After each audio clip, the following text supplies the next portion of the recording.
Saludos amigos, yo soy Manuel Jiménez y como siempre muy agradecido de su sintonía con esta propuesta de la noche por Teleimpacto, canales 52 y 22. Hoy vamos a tener una entrevista interesante, vamos a hablar con el agrónomo Adriano Sánchez Roa, secretario de Asuntos Agropecuarios del Partido de la Liberación Dominicana.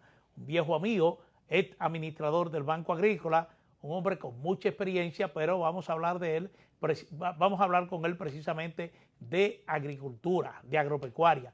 Adriano, para mí un gran placer tenerte aquí en Propuesta de la Noche. Bueno, el placer es mío, Manuel, de estar aquí en Propuesta de la Noche y más contigo, que eres un veterano, dicen comunicador, yo soy un veterano periodista. Amigo suyo de hace muchos años. Amigo mío de tantos años. Estábamos, para que la gente sepa, recordando, ya de 31 años atrás, cuando cubría el Palacio, cuando Manuel cubrió el Palacio, y estaba la famosa Duarte con París. Ahí se generaban informaciones. Eso era una especie de emboscada a todos los funcionarios que iban y se entrevistaban con el presidente. Déjame decirte, había un dinamismo, o yo diría, había una vida agitada de trabajo que hoy no la veo. Hoy te encuentras cualquier funcionario a las 2 de la tarde durmiendo siesta. Ahí no se dormía siesta en esa época. Era trabajar. Y yo tengo fotos ahí que está tú, otra está Fabio, todos son jefes hoy ustedes. Sí. Eran los reporteros de esa época. Está Fabio, está Mañaná. Bueno, está Víctor Mañaná, está Máximo Manuel Pérez del Máximo Manuel Pérez, que lamentablemente fallecido.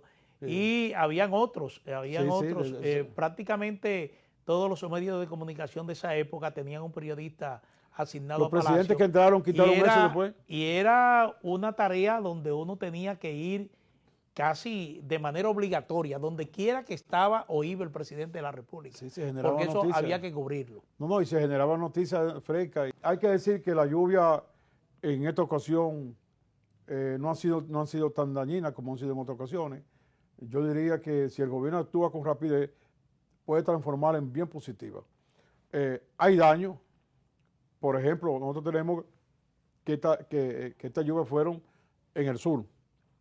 Y fundamentalmente yo te puedo describir los daños, primero en el asunto de los caminos, de la carretera interparcelaria, y sobre todo porque las zonas donde más afectó fueron zonas que tenían un tiempo exigiéndole al ministro de Agricultura que se repararan y él no hizo caso. Por ejemplo, él fue a Ocoa y le pidieron mucho que repararan los caminos, una cosa, y ahí fue que tuvo el desastre mayor con la lluvia.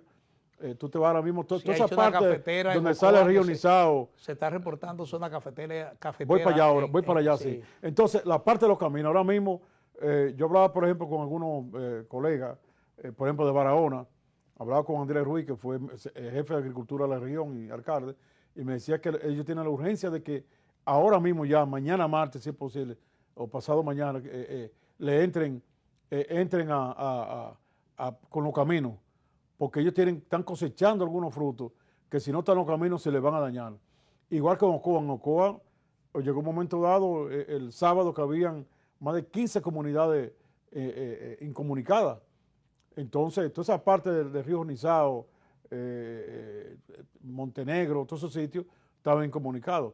Pero también hay una parte del mismo Peravia, la parte de Manaclar, la parte del Matadero, que son zonas más o menos de la zona más alta de Peravia. Igual estamos hablando nosotros de los cacaos de San Cristóbal. El cálculo que yo le tengo en términos generales y por ahora, porque todavía hay comunidades que no se han podido entrar y daños que no se han evaluado, es que el impacto de las aguas y de los vientos también superan la pérdida de algunos 2.000 millones de pesos. ¿Por qué digo yo eso? Porque tiene que sumar el impacto de los cultivos, el impacto de los caminos y el impacto a que hubo cosecha. Vemos, tú cultivas ahora mismo un aguacate y si a los 3 días tú no lo has vendido, se te dañó el aguacate. Y toda esa zona del sur hay café y aguacate.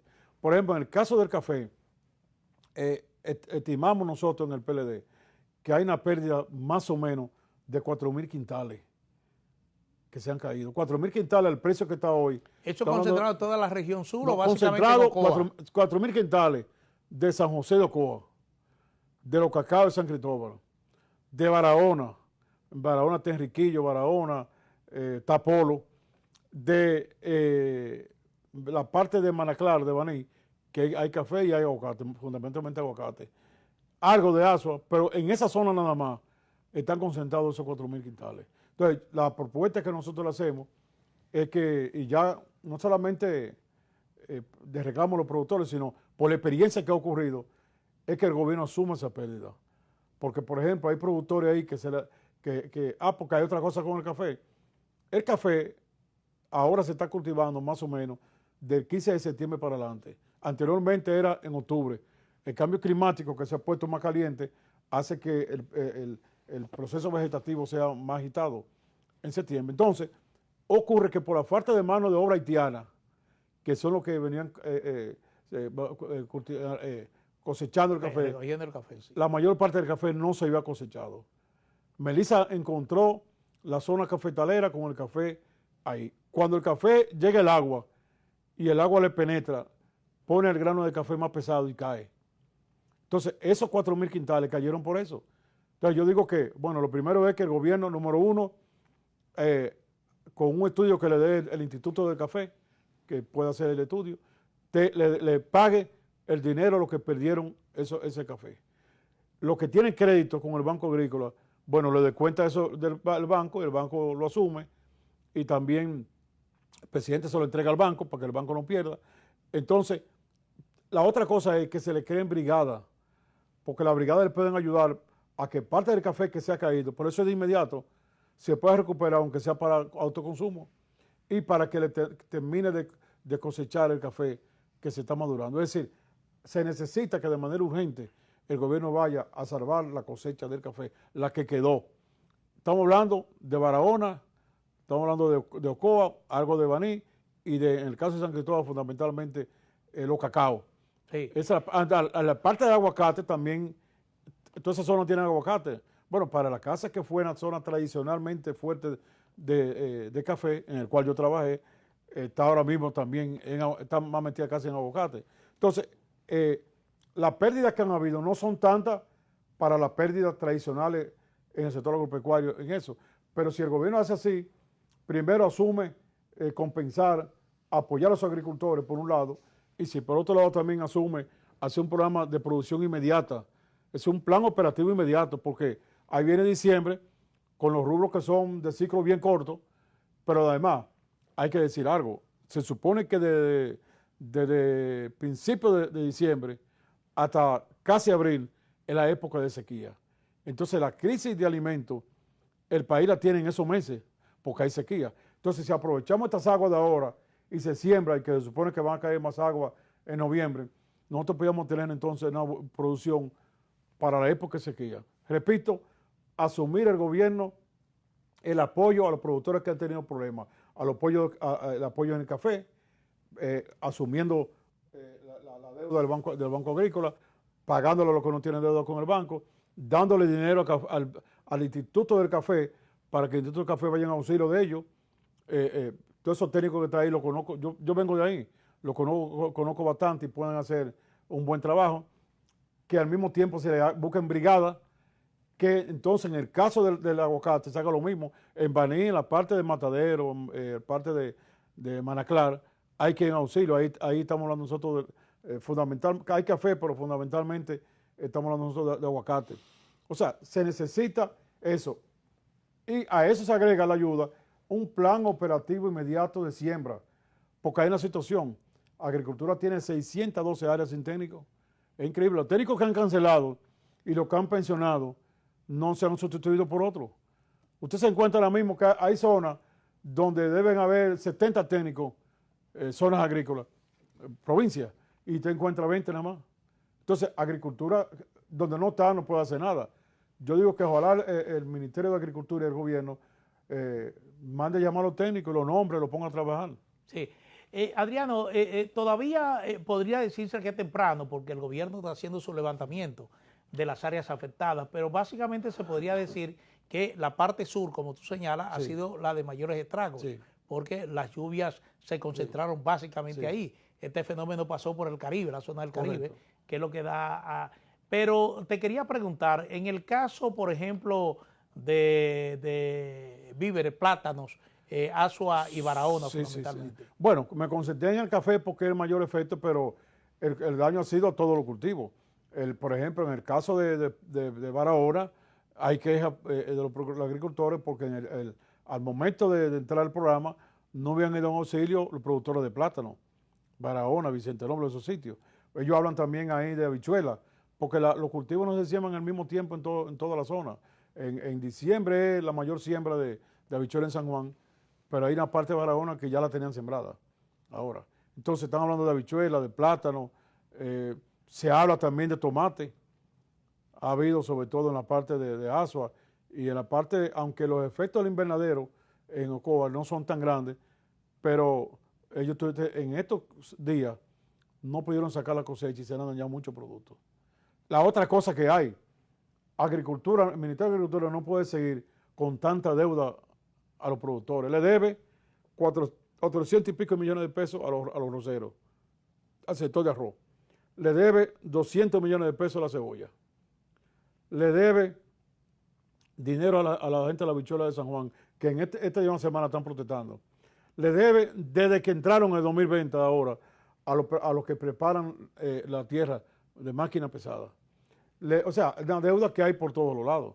Se habla de 1.800, 2.000 millones que Agricultura debe y debe pagar, porque cuando no... bueno, hay 50 millones de pesos que se lo debe al sector de invernadero de Ocoa, que el ministro de Agricultura, cuando fue hace 10 meses, le reclamaron y él dijo que no se recordaba.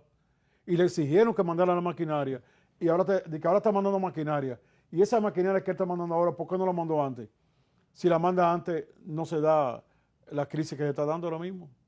De manera que yo llamo la atención de que el gobierno entre de lleno, porque eso va a ayudar a revertir el daño que puede hacer la lluvia, a convertirlo en positivo. Sí, Adriano, vamos a hablar del arroz inmediatamente después de estos compromisos comerciales, porque hay productores que están diciendo que el sector está en crisis. Sí. Uno no lo entiende cuando el gobierno ha anunciado que ha brindado todo el apoyo que ha demandado el sector arrocero nacional, eso es lo que ha dicho el gobierno, pero hay productores, lo he escuchado diciendo que el sector está en crisis. Okay. Vamos a hablar de ese tema después de estos compromisos comerciales.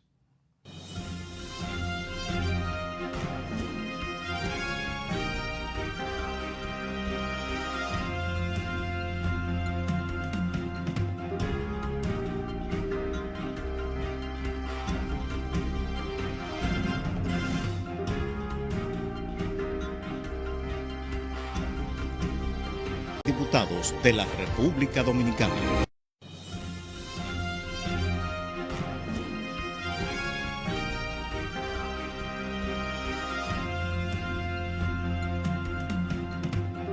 Seguimos con Adriano Sánchez Roa, que es secretario de Asuntos Agropecuarios del Partido de la Liberación Dominicana. Adriano, se habla de crisis en el sector arrocero. Y yo quería preguntarte realmente en qué consiste la crisis en un producto que uno prácticamente en todo el país se cultiva arroz. ¿Qué es lo que está pasando? Bueno, yo diría que uno de los momentos más peores que hay, más críticos que tiene el sector arrocero es el actual. A pesar de que Danilo Medina, cuando entregó el sector arrocero, cuando entregó el país, Danilo Medina entregó el sector arrocero bien, porque él había logrado, Danilo introdujo 2 variedades que desarrolló, de más alto rendimiento, de un ciclo más corto vegetativo y de mejor calidad. También tenía financiamiento oportuno, había entregado de los ríos, la rehabilitación de los canales, mejoramiento de los caminos. A pesar de eso, cuando entró la improvisación del gobierno y el Invercruz en el 2020, comenzó a crear situaciones que en el 23 y el 24 explotaron. La producción del 2023 y la producción del 2024 son menores que la producción del 18 y 19. Es decir, en el día de hoy se está comiendo menos arroz que en el 2018-2019. ¿Y cómo se cubrió ese déficit? Porque el dominicano demanda arroz todos los días. Y eso no lo dice Adriano, lo dice el PLD. Si tú abres ahora mismo ahí la página del Ministerio de Agricultura, y lo estoy diciendo aquí, quizás lo quitan después que yo lo diga, porque no pone, la estadística no pone estadística. Si tú abres ahí te das cuenta que en el año 2019 per cápita se consumía 134 libras anual. En el año 2023 se consumió 131, 3 libras menos. Y en el año 2024 se consumió 122. Es decir, que en el año 2024 cada dominicano promedio dejó de consumir 8 libras de arroz. Ese es lo que dice el Ministerio de Agricultura ellos mismos. Cuando dicen eso es porque es más drástica la cosa. Entonces, ¿qué ocurre? Que a eso hay que agregarle entonces que una libra de arroz que costaba 21 pesos, hoy está costando 45.5 pesos. Pero tú tienes que el arroz a nivel de global, a nivel prácticamente de finca, el saco de 125 libras estaba en 1.650 pesos. Ese 125 libras hoy está rondando los 5.000 pesos. De 1.650 a 5.000 pesos. Entonces, vámonos a por qué la crisis de ahora, que ha reflejado lo que yo he dicho. Bueno, lo primero es que ciertamente el gobierno no producir la cantidad de arroz, se ve obligado a traer 400.000 quintales, 500.000 quintales, pero como venía el de rescata y creían que nos iban a engañar y que iban a tirar un decreto como lo tiraron, diciendo que ya, que ellos iban a violar eso, que Donald Trump cuando puso el arancel del 10% citó eso. Ese decreto, porque el de rescata, ningún gobierno lo puede violar, porque es un asunto constitucional que lo han hecho los congresos. ¿Qué ocurrió? Que en el año 2024 el gobierno trajo 4.7 millones de quintales de arroz. Es decir, el gobierno trajo casi 5 millones de quintales de arroz solo en el 24, cuando el arroz sumado del 19 al 23, sumado 5 años, eran 3 millones. Es decir, trajo 2 millones más que 5 años juntos. Pero entonces, ¿por qué esos 2 millones adicionales? No. ¿Por qué trajo los 5 millones que no podía traerlos? Bueno, porque eso es un negocio. Un negocio y se adelantaron con el de rescata, de manera que así ellos suplían el déficit del 23 y suplen el déficit de ahora. Ahora, ¿qué ocurrió? Ellos tomaron 2 millones de quintales de los 4.7 para el déficit del año 2024. Le quedaron 2.7. Ese 2.7 en almacenes, más la cosecha que iba entrando, ha hecho que la factoría y los almacenes estén totalmente llenos. Y la crisis es porque al llenarse de importados los almacenes, los dueños de factoría le están dando un precio muy bajito a los productores. Y los productores no saben qué hacer con el arroz porque no tienen a quién venderle el arroz. Lo que tú quieres decir es que esas importaciones de arroz entonces han afectado al productor local. Están es decir, el productor local se ha visto afectado porque el arroz que produce entonces tiene que venderlo a menor precio porque hay abundancia. Abundancia de arroz. Y entonces hay que decir otra cosa. A pesar de que eso comenzó, esa crisis de la abundancia por el exceso comenzó, diría yo, que de octubre del año pasado, hace un año. Oye, ¿qué pasó? Que hay que agarrarse. Están en la crisis por esa abundancia y protesta a todos los productores. Hoy no trajeron más arroz ahora. Pero se habla de importaciones incluso hasta de Vietnam. No, sí, de varios países. Yo lo que quiero decirte es que traen los 4.7 millones, que es una crisis sin precedentes. Los almacenes llenos, los productores no encuentran a quién venderle, etcétera. Y en medio de esa crisis trajeron casi medio millón más ahora de quintales. Ahora mismo. Pero si uno suma el arroz de producción nacional, más con la información que tú estás dando del que se ha importado, entonces, por lógica, el precio del arroz debería estar bastante deprimido. Me refiero en los supermercados, en los mercados, donde va la gente a comprar arroz. Bueno, que aquí hay una especie de cartel. Porque ese arroz que viene de fuera debe de ser más barato y lo venden igual para ganarle más. O sea, los que traen, tú te recuerdas en nuestro tiempo, porque tenemos muchos años hablando de este tipo de temas, que cuando se traía una producción de afuera, bajaba el precio. Claro. Ya no baja, porque ese cartel que tienen ellos se encargan de que si el arroz va a venir y en vez de 45 se puede vender a 35, no, a 45 para ganarle más. Entonces, el exceso de arroz, y es la lógica que tú estás diciendo, el exceso de cualquier producto, la abundancia, hace entonces, y menos peso, que baje entonces el precio del producto, que tiene mucho. Y no ha bajado, al contrario, seguir subiendo. Es decir, estamos hablando nosotros de que hay un gran engaño, porque la otra cosa que hay es la siguiente, es que cuando la autoridad es al mismo tiempo el comerciante, ahí se dañó todo. Por ejemplo, No entendí eso. bueno, Cuando la autoridad es al mismo tiempo el comerciante. ¿Qué quiere decir? Cuando el que tiene que tomar la decisión para que las cosas se hagan correctas es al mismo tiempo el que gana recursos. ¿Qué hace él? Él se da por ganar recursos, que por lo que tiene que hacer. ¿Qué quiero decir? ¿Quién decide aquí lo que se va a importar? Cuando Danilo Medina era una subasta, cuando Danilo Medina, si Manuel Jiménez o Adriano querían ir a meterse a participar, podían hacerlo. Y quién sabe si ganaban. Ahora no hay subasta ni nada. Eso es, si el ministro de Agricultura se sienta en la computadora, Autorizaciones. autoriza, hace la hoja y la manda a firmar a los funcionarios. Nada más están los funcionarios. De antes estaban los funcionarios, los productores y quien organizaba era la ya. Una subasta pública. Era casi un sorteo que se hacía.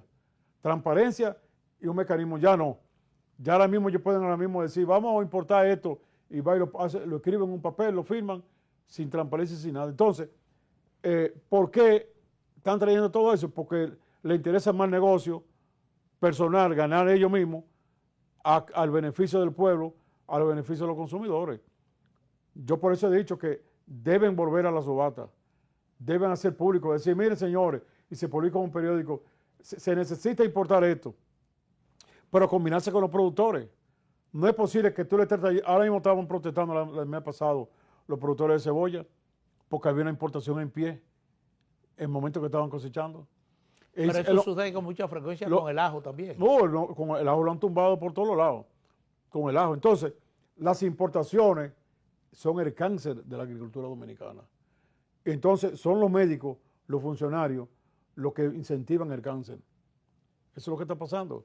Es decir, repito, para que la gente entienda claramente, cuando los sectores que tienen interés económico son al mismo tiempo los que deciden traer las importaciones, se van por su interés económico, no por el interés del agricultor.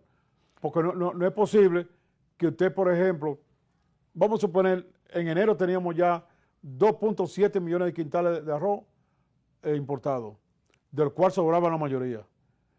¿Cómo usted, y está entrando la cosecha de primavera en abril, cómo usted en ese mismo momento vuelve a importar 4.7 y volvieron a importar más? Eso es lo que está ocurriendo ahora mismo. Entonces hay una crisis terrible. Yo recuerdo, a mí me tocó cuando yo estaba en el banco, en aquellos viejos tiempos nosotros, que el arroz comenzó a subir y Balaguer nos mandó a buscar. ¿Y qué es lo que pasa? Hagan esto, lo otro, y seguía subiéndose un poquito. Averigüen, ¿qué hicimos nosotros? Buscamos el consejo de parceleros, buscamos los comerciantes. Yo hice una cumbre en el Banco Agrícola con la participación del ministro, que era Luis Doral. Y ahí determinamos que hacía falta arroz. Pero nosotros no trajimos el arroz. Nosotros le dimos 1/3 a los parceleros, 1/3 a los otros productores y 1/3 a los comerciantes. O sea, el arroz no lo trajo el Banco Agrícola, que le tocaba, que era el que daba la orden. Ni cogimos para buscar amigos. Y ahí están los comerciantes y están los consejos de parceleros. Entonces, yo digo que debían pararse las importaciones por un año de arroz, por un año. Al año sentarse a evaluar con los productores. Y si hay que traer, hacer subasta entonces.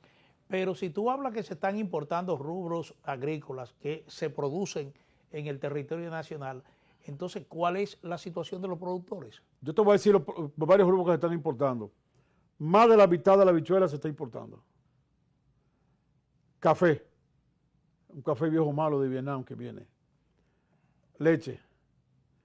300 y pico millones de dólares en maíz. Carne diversa, incluyendo 1.500 millones de dólares en carne de cerdo. Por aquí también se está comprando, es de todo, ajo ni decir. Los productores de cebolla protestaron ahora porque le entraron una importación. Chinola, país no así. O sea, aquí, yo creo que aquí no existe un solo rubro que este gobierno no importa. Además, yo veo más lejos. En la gestión del actual ministro, Limber Cruz, hasta plátano, que ese es lo que hace, se trajo de Puerto Rico. Todos los rubros que se consumen, de todos los rubros, usted encuentra que esa gestión lo compró fuera.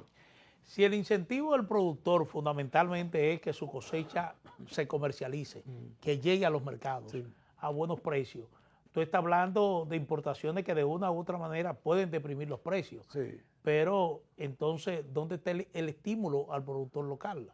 No, porque el estímulo, ¿tú sabes dónde está el estímulo? Y la gente tiene que recordarse. el gobierno sometió al Congreso y se aprobó una tasa cero para importación. El incentivo se le está dando al productor extranjero.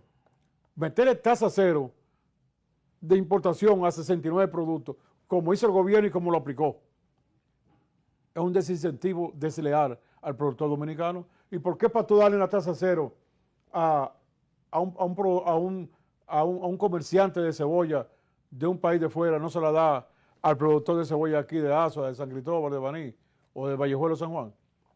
Entonces, no hay incentivo. Yo a veces creo que hay muchas cosas que no se hacen para que la agricultura se siga cayendo.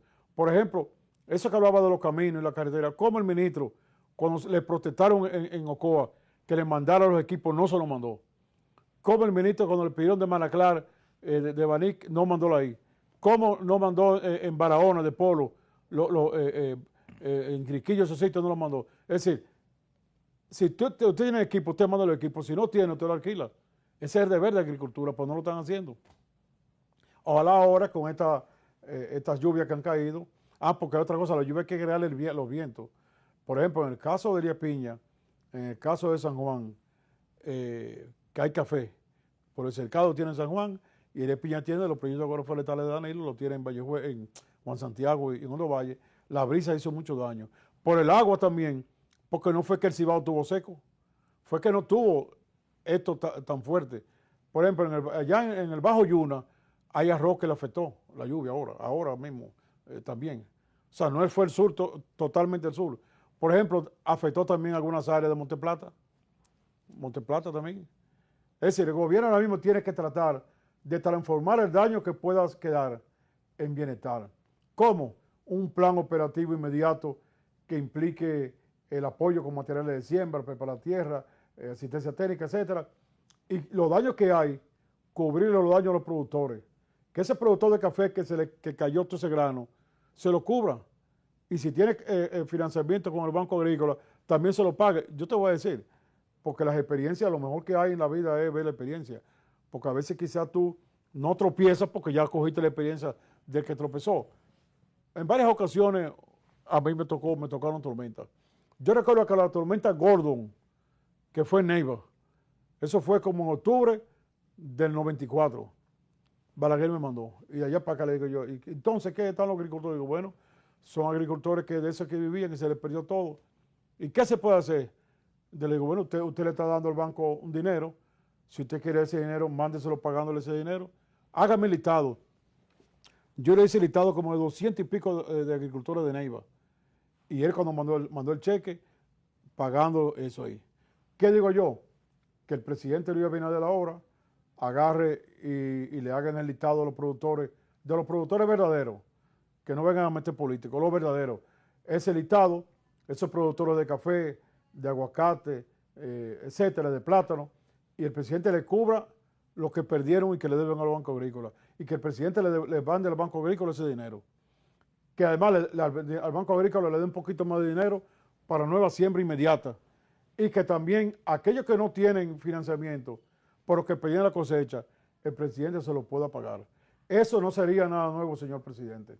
Nosotros fuimos, por ejemplo, a Baní, me recuerdo cuando estaba FECAPA, bueno, está, pero cuando brillaba, y yo recuerdo que yo fui con todos esos cheques y se los entregué, que le mandó el presidente en ese entonces. Sí. Así que debe hacerse. Adriano, como que se ha calmado el tema de la fiebre porcina y entonces habría que ver qué está pasando. Vamos a hablar del tema después de este compromiso. Adelante, director. Adriano, te observaba que el tema de la fiebre porcina ha salido del tapete. Si uno piensa que se trata de una situación controlada, pero ¿cuál es la situación real que existe? Porque en la parte norte, sobre todo, todavía hay preocupaciones por que se siguen detectando casos de fiebre porcina. A veces los temas llegan y, vamos a decir, hay preocupación y hay malestar, pero tanto brega la gente, a veces se resuelven y no se resuelven, que se quedan ahí, se quedan como si nada, pero siguen estando. Porque eso de la fiebre porcina africana, no se habla de eso, pero se está comprando mucho cerdo fuera. O sea, la consecuencia de eso sigue estando latente. A este momento este gobierno ha comprado $1.500 millones en carne de cerdo. Imagínate, importada. Importada. Entonces, ¿qué pasa con la peste porcina africana? Se trata de una enfermedad que no tiene ni prevención ni tiene cura. Eso está establecido por todas las naciones grandes. Entonces, lo único que se hace es que cuando el cerdo aparece con eso, se sacrifica. Y si hay otro cerdo en la demarcación, se sacrifica también aunque esté sano. ¿Por qué? Porque se transmite tan fácil por el viento, por el zapato, por la ropa, que ningún cerdo, después que aparece uno, ninguno se escapan. Entonces, cuando apareció en el año 1978, y Balaguer le dijo a Antonio Guzmán en la transición que existía eso, el nuevo gobierno que venía se preparó y yo entré a trabajar ahí. Y se sacrificaron todos los cerdos del país. Ahí fue que desaparecieron los cerdos criollos. Todo. A los 2 años fue que el entonces secretario de Agricultura, Hipólito Mejía, introdujo los cerdos de nuevo, que son los gringos, ya, eso de ahora. Es decir, esa fue la mejor experiencia. Y de esa época hasta ahora, en 2021, no habíamos sufrido de ese problema. Entonces, ¿qué ocurre? Que cuando llega el presente gobierno, lo primero es que cancelaron una serie de técnicos que protegían la frontera con Haití. Se cree que vino de Haití.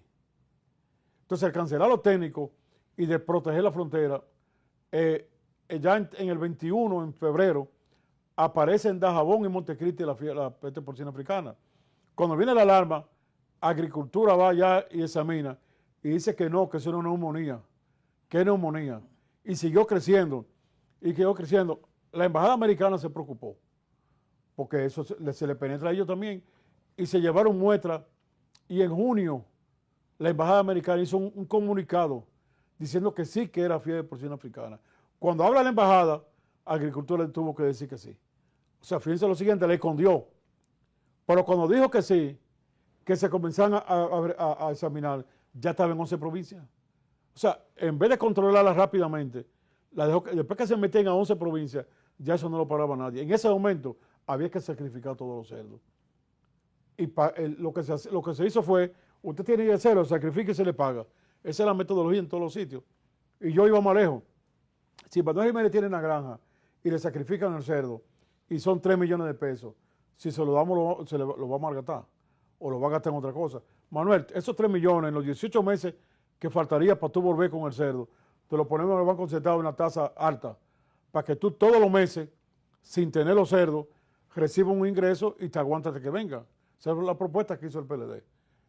Que se sacrificaran todos los cerdos, se le dieran el dinero a los dueños correctamente, y ese dinero se le colocara a ganar dinero, de manera que en los 18 meses ellos pudieran estar recibiendo algo.